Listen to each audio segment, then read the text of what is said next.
Hello everyone, welcome to sleepy classes. आज हम discuss करने वाले हैं सेल्फ हेल्प ग्रुप्स के बारे में और मैं कोशिश करूंगा कि 10 मिनट से कम समय में ये चीज़ आपको समझ आ जाए।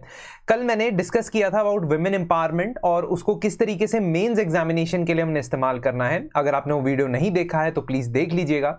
कल मैंने कहा था कि जो कॉमेंट्स में मुझे सजेस्ट करेंगे उसी टॉपिक पे मैं डिस्कस करूंगा, तो आज मैंने डिस्कस किया या करने वाला हूं सेल्फ हेल्प ग्रुप्स के बारे में। देखिए, सेल्फ हेल्प ग्रुप से रिलेटेड अगर आप प्रीवियस ईयर क्वेश्चंस देखोगे तो कम से कम 10 से 12 क्वेश्चंस आपको मिल जाएंगे जो उस पर्टिकुलर टॉपिक के आसपास घूमते हैं, और आपको मैं आज एक सिंपल तरीके से रिवाइज करवा दूंगा कि किस तरीके से आपको सेल्फ हेल्प ग्रुप्स समझने हैं, कौन सी एग्जांपल्स आप कोट कर सकते हैं।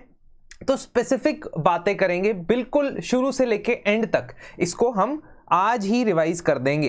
Role of NGO, self help groups या वेरियस ग्रुप्स जो होते हैं, सिविल सोसाइटी का जो पार्ट होते हैं, उनका क्या योगदान रहता है। उसके लिए सबसे पहले तो सिविल सोसाइटी की परिभाषा यदि आप देना चाहते हो तो समझें कि civil society encompasses a wide range of organization। Civil society अपने आप में एक पिलर ऑफ डेमोक्रेसी माना जाता है। तो कम्युनिटी के आपस में जो ग्रुप्स बनते हैं, नॉन गवर्नमेंट ऑर्गेनाइजेशंस बनती हैं, प्रोफेशनल एसोसिएशंस या लेबर यूनियंस जो बनती हैं, इंडिजीनियस कम्युनिटीज के ग्रुप्स जो बनते हैं, ट्राइबल कम्युनिटीज के अगर कोई कलेक्टिव बनता है, कास्ट एसोसिएशंस भी यदि बनती हैं, ये सभी के सभी सिविल सोसाइटी का हिस्सा होते हैं। प्रोफेशनल एसोसिएशंस में आपके पास लॉयर्स एसोसिएशन हो सकती है, जिसे बार काउंसिल भी सिविल सोसाइटी का पार्ट है। मेडिकल फील्ड के अंदर इंडियन मेडिकल एसोसिएशन डॉक्टर्स की हो सकती है, और this is just one of the examples. There can be many associations, regionally, caste based, communication, occupation based communities, ये सब सिविल सोसाइटी का हिस्सा होती है। चैरिटेबल ऑर्गेनाइजेशन और ट्रस्ट भी सिविल सोसाइटी का हिस्सा होते हैं। अब अगर आप बात करते हैं सिविल सोसाइटी की, तो उनके पास एक चीज होती है कि वो कोशिश करते हैं इन्फ्लुएंस जनरेट करने की। लोग कलेक्ट होते क्यों हैं? लोग कलेक्ट दो रीजंस, मेजर रीजंस की वजह से होते हैं। एक, या तो वो पावर में आना चाहते हैं, ऐसे ग्रुप्स को पॉलिटिकल पार्टीज बोला जाएगा। लेकिन जो पावर में नहीं आना चाहते हैं, मेन स्ट्रीम स्टेट का हिस्सा नहीं बनना चाहते हैं, लेकिन अपना इन्फ्लुएंस रखना चाहते हैं समाज के अंदर, वो दूसरी कैटेगरी वाले सिविल सोसाइटी के अंदर आते हैं। ठीक है, एंड आप उसके अंदर बहुत सारी इंटरनेशनल और इंडियन ऑर्गेनाइजेशंस की एग्जांपल्स दे सकते हो। Self help group is one specific type of civil society organisation, और सेल्फ हेल्प ग्रुप का बहुत ही फोकस्ड एजेंडा होता है। क्या फोकस्ड एजेंडा होता है? सेल्फ हेल्प ग्रुप का डुअल एजेंडा भारत के अंदर है, नंबर 1 पॉवर्टी एलिविएशन, और सेकेंडली विमेन एम्पावरमेंट। और ये डुअल एजेंडा को फुलफिल करता है। दोनों चीजें एक दूसरे को रीइंफोर्स करती हैं। अगर women of the rural background are more empowered, तो पॉवर्टी रिडक्शन में आसानी आती है फैमिलीज में। रीजन बीइंग कि ऐसा देखा गया है, ऐसा डॉक्यूमेंट किया गया है कि अगर विमेन इकोनॉमिकली एम्पावर्ड होती हैं तो घर में जो डिसीजन मेकिंग है उसके अंदर बेहतर पार्टिसिपेट कर सकती हैं। There is a possibility. Secondly, the economic freedom that they have, they use that money for investing in the health, education and other benefits जो overall फैमिली की income levels, standard of living को uplift कर सकता है। इसी वजह से women empowerment और पॉवर्टी एलिविएशन दोनों पे फोकस करते हैं सेल्फ हेल्प ग्रुप्स। तो सिविल सोसाइटी ऑर्गेनाइजेशंस के बहुत सारे टाइप्स है, जिसमें एक टाइप है सेल्फ हेल्प ग्रुप। अगर मैं बात करूं भारत के अंदर एनजीओज का क्या रोल रहा है, तो इंडिपेंडेंस से पहले भी एनजीओज या नॉन गवर्नमेंट ऑर्गेनाइजेशंस बहुत ज्यादा कंट्रीब्यूट करती थी। आपने सोशो रिलीजियस रिफॉर्म मूवमेंट्स के दौरान बहुत सारी संस्थाओं के बारे में पढ़ा होगा, जिनका काम सोशो रिलीजियस रिफॉर्म मूवमेंट्स के अंदर विमेन एम्पावरमेंट से लेके कास्ट बेस्ड डिस्क्रिमिनेशन को खत्म करने तक का था।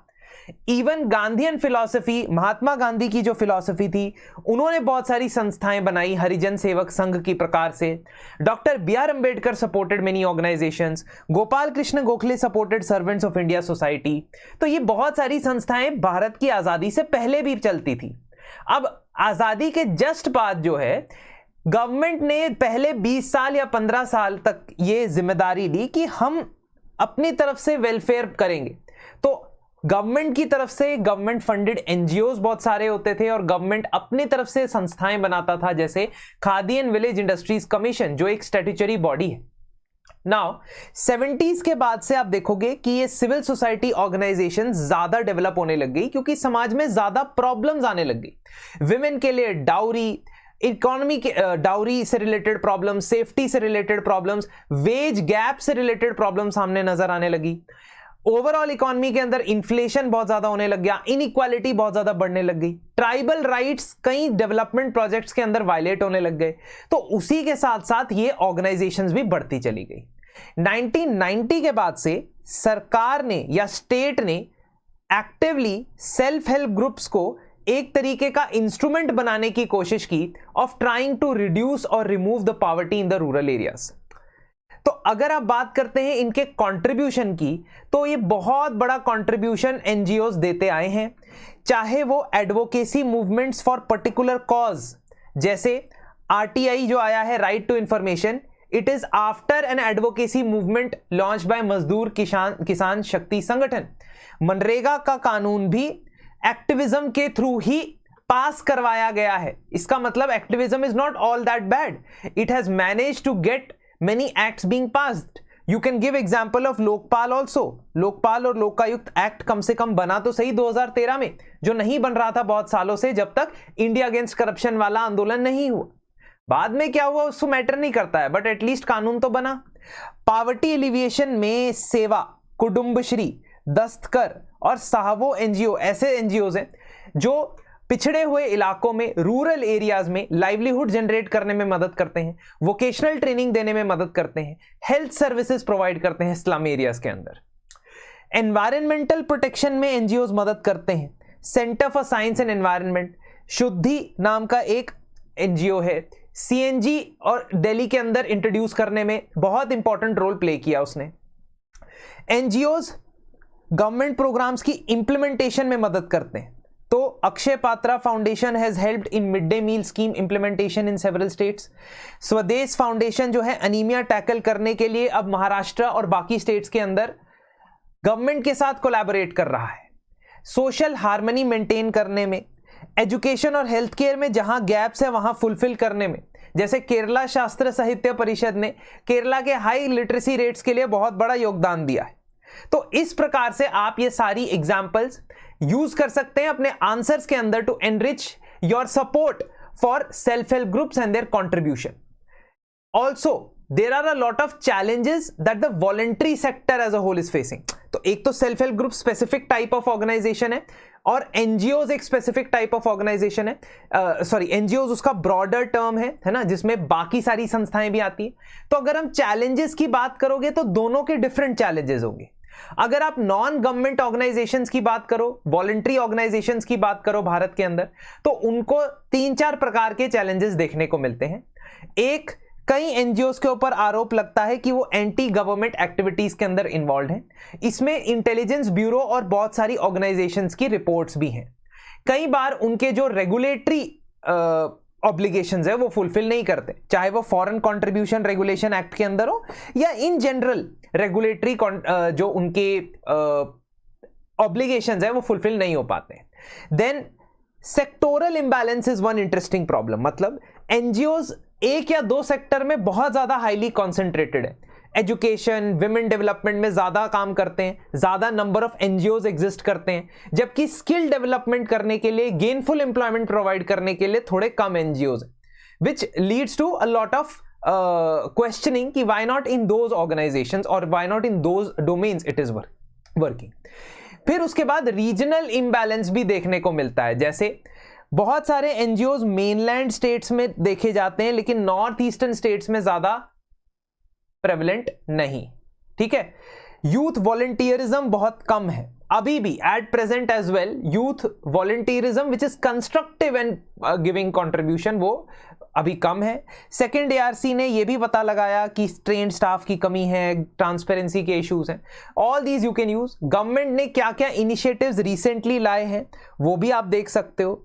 ठीक है, self help groups financial inclusion में कैसे मदद कर रहे हैं, विमेन एम्पावरमेंट में कैसे मदद कर रहे हैं। सेल्फ हेल्प ग्रुप एक छोटा ग्रुप होता है, जनरली महिलाओं का होता है, 15 से 20 मैक्सिमम 20 महिलाएं जो होती हैं उसके अंदर होती हैं, और वो ग्रुप जो है एक स्टेज वाइज प्लान के थ्रू बैंक्स के साथ कनेक्ट किया जाता है। उसे पहले 6 महीने तक अगर वो रेगुलर सेविंग्स करता है तो बैंक से उसे लोन मिलता है, एलिजिबल हो जाता है। और क्योंकि वो कलेक्टिव बोरोइंग करते हैं, 15 लोग 20 लोग किसी गेनफुल पर्पस के लिए बोरोइंग करते हैं, तो वापस देने में या रिपेमेंट में एक व्यक्ति के ऊपर नहीं, पूरे ग्रुप के ऊपर डिपेंडेंट है। तो इट हेल्प्स बिकॉज सबसे बड़ा जो इसका एडवांटेज होता है ग्रुप बोरोइंग का, वो ये कि ग्रुप का एक मेंबर 2 मेंबर अगर कहे कि हम बोरो नहीं करना चाहते हैं, तब दूसरे मेंबर कहते हैं कि हमें नुकसान पहुंचेगा इसलिए रिपेमेंट नहीं करना चाहते हैं, तो दूसरे मेंबर कहने लगते हैं कि नहीं भाई रिपेमेंट करो, because that peer pressure is created. ठीक है, उसके बाद स्मॉल अमाउंट्स के लोन्स इन्हें दिए जाते हैं एट डिफरेंट स्टेजेस। 6 मंथ्स के बाद फर्स्ट लोन, फिर और 9 मंथ्स की स्टेज पे एक और लोन, और फिर 1 साल पूरा होने पे एक और लोन उन्हें मिल सकता है। अगर मैं बात करूं वे फॉरवर्ड भी यहां पे दिया हुआ है, सेल्फ हेल्प ग्रुप्स को कैसे इंप्रूव किया जाए, रेगुलेटरी क्लैरिटी कैसे लाई जाए, ये ना कीवर्ड्स हैं। ये कीवर्ड्स यदि आप इस्तेमाल करोगे अपने आंसर्स के अंदर तो you will feel definitely benefited. Also along with this PDF I am attaching a lot of case studies. Case studies means examples where self-help groups and NGOs have played a positive role. What this will do is, if you go through them, you read them, you remember even 20 to 30% of them, the thing will be sufficient. ये बहुत sufficient होगा। एक तो मैंने इस page पे दिया है, और उसके अलावा स्टार्टिंग में आप देखोगे बहुत सारे पेजेस स्पेसिफिक स्टोरी बताते हैं। जैसे महाराष्ट्र के अंदर शोलापुर में पहला विमेन फार्मर्स प्रोड्यूसर कंपनी बनाई गई।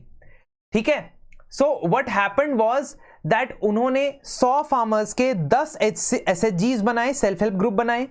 उन सेल्फ हेल्प ग्रुप से उन्होंने लेंडिंग करवाई, बोरोइंग करवाई, उससे उन्होंने सीड्स बांटे। ठीक है, सीड्स खरीदे और फिर सीड्स बांटने शुरू किए, तो एक फार्मर प्रोड्यूसर ऑर्गेनाइजेशन की तरह डेवलप हुआ। कहने का ये मतलब है कि आपको मैंने बहुत सारे और भी एग्जाम्पल्स दिए जो स्पेसिफिकली मिनिस्ट्री के डॉक्यूमेंट में से हैं, आप इन्हें यूज कर सकते हैं in your answer. Some 5 or 6 examples are there in this as well. ये पीडीएफ आपको टेलीग्राम ग्रुप पे मिल जाएगी, प्रोबेबली आज रात 10 बजे ये वहां पे अवेलेबल हो जाएगी, तो वहां से आप यूज कर सकते हैं। और please whatever I am discussing in these sessions is only addition to your notes. Additional है ये चीज जो आपने ऑलरेडी तैयार की होनी चाहिए for your mains 2024 examination. Also we are having the rapid revision course जो चल रहा है और 10 तारीख तक चलेगा, जिसमें हम इन डिटेल सभी थीम्स को डिस्कस करते हैं एक एक करके, ताकि आपको कोई भी रेलेवेंट थीम मिसिंग ना लगे अपनी प्रिपरेशन में से। तो यदि आप वहां एनरोल करना चाहते हैं तो हमारे नंबर पे कांटेक्ट कर सकते हैं। अगली बार तक के लिए धन्यवाद, और पीडीएफ आपको टेलीग्राम ग्रुप से मिल जाएगी, do not worry about it. ठीक है, धन्यवाद।